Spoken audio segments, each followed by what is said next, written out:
Georgia. Hey, I'm Warren Kinsella for Sun Media. Thanks for tuning in. You hear that? I got Georgia on my mind.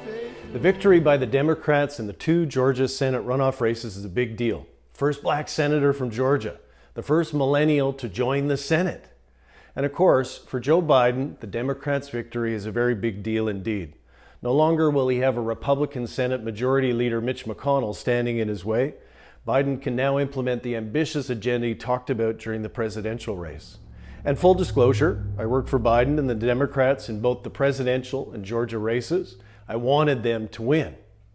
But the celebration should be modest. The celebration should be quiet. Here's why. 3 reasons. Number 1, the Democrats' lead in the House of Representatives is razor thin. Their lead in the Senate now is even thinner than that. They need Vice President-elect Kamala Harris to get their way. And they're not always going to get their way. There are 2 rebel Democrat senators they have to contend with, and they're not going to have a 2/3 supermajority to impose their will. Number 2, the so-called progressives in the Senate and the House, mainly in the form of Bernie Sanders and AOC, aren't really Democrats. Up here, they'd be seen as members of the new Democratic Party waffle faction. Biden and Chuck Schumer and Nancy Pelosi are going to be under a lot of pressure to push through policies that don't always favor Canada, such as on energy, such as on trade. Biden needs to remember he was elected president because he always sticks to the moderate center. That's where the votes are. Number 3, and this is the biggest reason of all, the United States is still divided, deeply, deeply divided.